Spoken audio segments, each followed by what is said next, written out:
भाजपा नेता एवं पूर्व विधायक नरेश कौशिक ने किया भाजपा कार्यालय का शुभारंभ। पूर्व विधायक नरेश कौशिक ने कहा, बहादुरगढ़ हलके में विधानसभा चुनाव में फिर से कमल खिलाने का कार्यकर्ताओं ने लिया विजयी संकल्प। कहा, सम्मानित सभी कार्यकर्ता लोगों के घर घर जाकर पार्टी की जनकल्याणकारी व विकासात्मक नीतियों के बारे में कराए अवगत। बहादुरगढ़ से पत्रकार प्रवीण चोपड़ा की रिपोर्ट।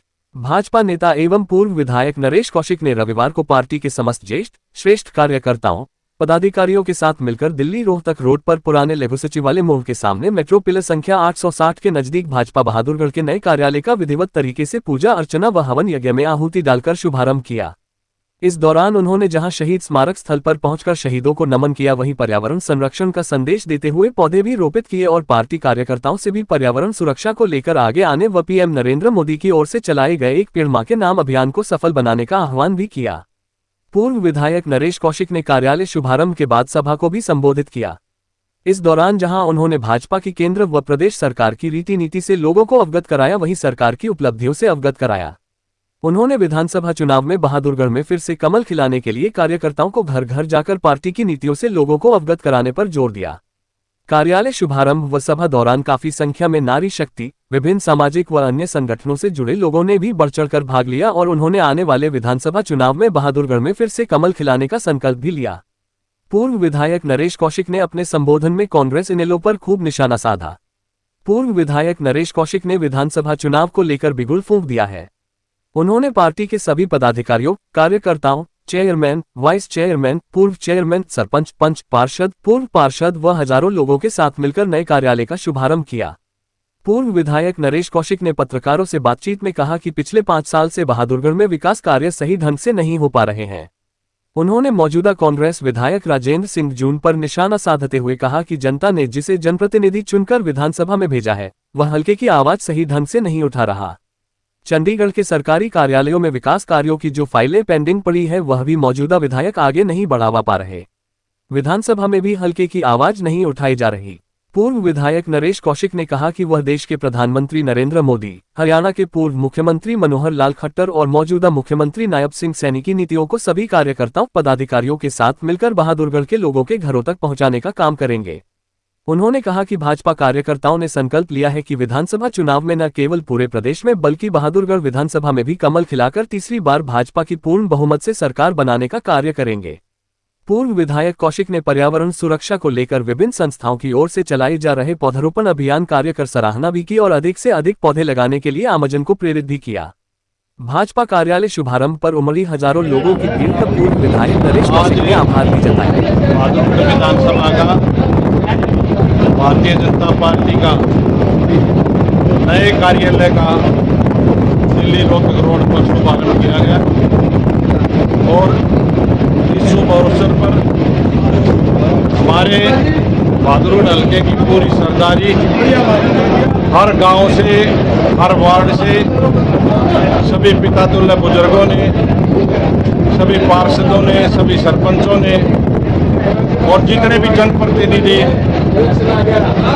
मेरे चाचा ताऊ, मेरे भाई, मेरी माताएं बहनें, सब ने यहाँ पहुंचकर हवन यज्ञ में आहुति डालने का काम किया और एक संकल्प लिया कि आने वाले 2024 के विधानसभा के चुनाव में अब की बार बहादुरगढ़ विधानसभा में हम सब मिलकर कमल खिलाने का काम करेंगे और हरियाणा प्रदेश में श्री नायब सैनी जी जो हमारे लोकप्रिय मुख्यमंत्री हैं, युवा हैं, एक काम करने की कसक है, विकास पुरुष हैं, उन पर केंद्रीय नेतृत्व ने विश्वास जताया है और अब हरियाणा प्रदेश में जो वो फैसले ले रहे हैं, एक गरीब व्यक्ति के हक में, मजदूर के हक में, किसान के हक में और जो कमजोर वर्ग है उसको उसके अधिकार दिलाने के हक में, राष्ट्र हित में, हरियाणा के प्रदेश हित में जो नायब सैनी जी ने फैसले लिए हैं, उनको देखते हुए आज सारी जनता हरियाणा प्रदेश में खुश है। हमारा किसान भी खुश है, मजदूर भी खुश है, व्यापारी भी खुश है। तो इस तरह के फैसले लिए गए हैं जिनसे जनता खुश है और अब की बार सभी ने ये संकल्प लिया है कि हरियाणा प्रदेश में हम तीसरी बार भारतीय जनता पार्टी की सरकार बनाएंगे और हरियाणा प्रदेश का समान विकास करेंगे। बहादुरगढ़ की जनता से आप क्या अपील करना चाहोगे, क्या वो वोट दे और कहाँ पे वोट दे? देखिए, मैं बहादुरगढ़ हल्के की सम्मानित जनता से ये अपील करता हूँ कि जिस तरह से 2024 के लोकसभा के चुनाव में कांग्रेस पार्टी ने भारत की सम्मानित जनता के सामने झूठ बोलकर कि अगर नरेंद्र मोदी जी तीसरी बार प्रधानमंत्री बने तो देश के संविधान को बदलने का काम करेंगे, आरक्षण को खत्म करने का काम करेंगे, एक आम व्यक्ति को बरगलाने का काम, झूठ बोलने का काम कांग्रेस पार्टी ने किया है। और इसके साथ साथ लोगों को एक झांसा दिया गया कि हम कोई महालक्ष्मी योजना शुरू करने जा रहे हैं। उन्होंने अपने मैनिफेस्टो में ये बात रखी और उस मैनिफेस्टो की बात को उन्होंने लोगों में एक भ्रष्टाचार के रूप में 8,500 रुपये एक परिवार में नगद देकर एक किस्त नगद दी गई, जिससे लोगों को ये दर्शाया गया कि आने वाले हर महीने में आपको 8,500 रुपये मिलेंगे। लेकिन ऐसा कुछ नहीं था, सिर्फ दिखावा था, लोगों को ठगने की बात कांग्रेस पार्टी ने की। अब जिन लोगों को 8,500 रुपये की किस्त मिली, जिन माताओं बहनों को, वो कांग्रेस के जनप्रतिनिधियों के दफ्तरों के सामने चक्कर काट रहे हैं कि हमारी अगले महीने की किस्त कांग्रेस पार्टी दे, नहीं तो आने वाले विधानसभा के चुनाव में कांग्रेस पार्टी का बिल्कुल सफाया हरियाणा प्रदेश से, हरियाणा प्रदेश की सम्मानित जनता करने का काम करेगी। और जो ये झूठ बोलकर उन्होंने लोकसभा में चुनाव जीतने का काम किया है, अब उनके झांसे में ना हमारी माताएं बहनें आएंगी, ना हमारा गरीब व्यक्ति आएगा।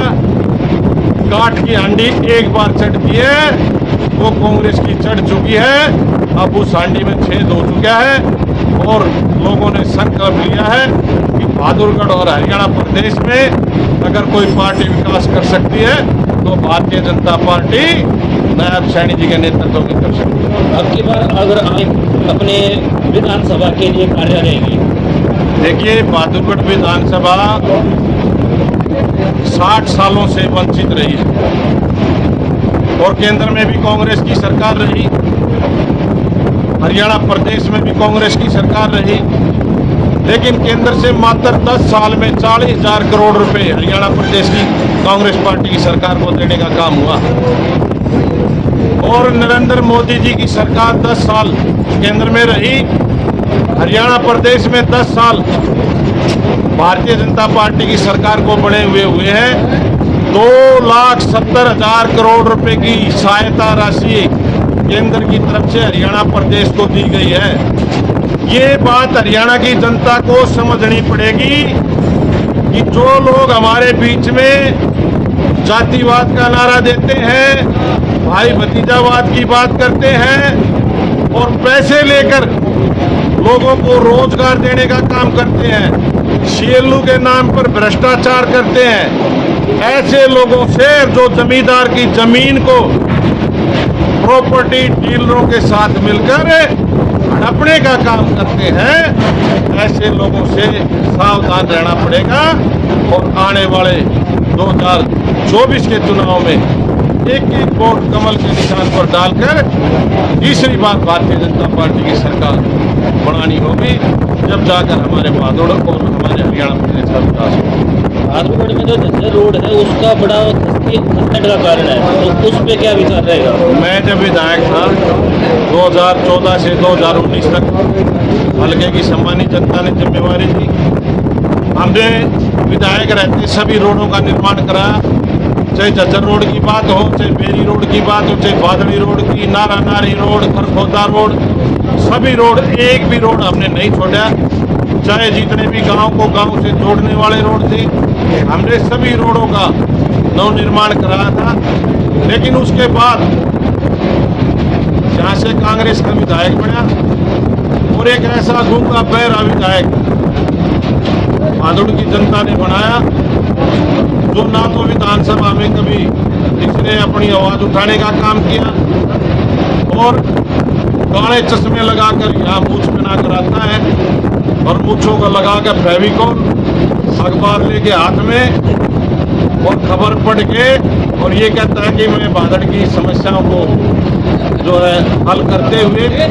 लेकिन आदरणीय पत्रकार बंधुओं, मैं आपको बताना चाहता हूँ, भादड़ की जनता अब समझ चुकी है। जो व्यक्ति कोरोना काल में जिस समय माँ बेटे के दर्शन नहीं कर पाई, बेटा माँ के दर्शन नहीं कर पाया, एक ऐसी हालात गरीब व्यक्ति की थी, ना बेड मिल रहा था, ना गैस सिलेंडर मिल रहा था, ना हॉस्पिटल में जगह मिल रही थी, और शमशान घाट में जो है दाह संस्कार करने के लिए भी जगह नहीं थी। उस समय ये कांग्रेस पार्टी कहाँ थी? उस समय अगर किसी ने काम किया, जनता का सहयोग किया, तो वो भारतीय जनता पार्टी थी। भारतीय जनता पार्टी ने किसानों को मास्क और दवाइयां बांटने का काम किया। भारतीय जनता पार्टी ने अनाज मंडी में, सब्जी मंडी में और हॉस्पिटलों में जितने भी परिवार एडमिट थे उनको रसोई चलाकर उनको खाना पहुंचाने का काम भारतीय जनता पार्टी ने किया। और जो प्रवासी लोग यहाँ आए हुए थे, मैं उनके बारे में भी बताता हूँ। मेरे पास यूपी बिहार से फोन आए कि विधायक जी, आप भारतीय जनता पार्टी के पूर्व विधायक हैं, लेकिन सरकार आपकी है और यहाँ से कांग्रेस पार्टी का जो विधायक है वो बिल्कुल निरस्त है, कोई काम नहीं करता और हमारे लोग वहाँ भटक रहे हैं। हमारी आपसे प्रार्थना है, हमारे लोगों का आप समाधान कराइए और उनको बस लेकर हमारे प्रदेश में भेजने का काम करिए। हमने ट्रांसपोर्ट मंत्री माननीय मूलचंद शर्मा जी, उनसे 20 बसें झज्जर जिले के अंदर मंगाई और गवर्नमेंट कॉलेज से हमने सभी प्रवासी भाइयों को यहाँ से बिठाकर खाना प्रोवाइड करवाकर पानी की बोतल और सारी दवाइयाँ देकर उनके घर तक पहुँचाने का काम किया। तो ऐसे काम भारतीय जनता पार्टी कार्यकर्ता करते हैं। हमारा कार्यकर्ता राष्ट्र हित में, देश हित में, प्रदेश हित में और अपने भादड़ विधानसभा के हित में परिपूर्ण रूप से समर्पित है। इसलिए मैं कहता हूं कि आज सभी कार्यकर्ताओं ने संकल्प लिया है कि आने वाले विधानसभा के चुनाव में हम फिर से कमल खिलाएंगे और तीसरी बार सरकार।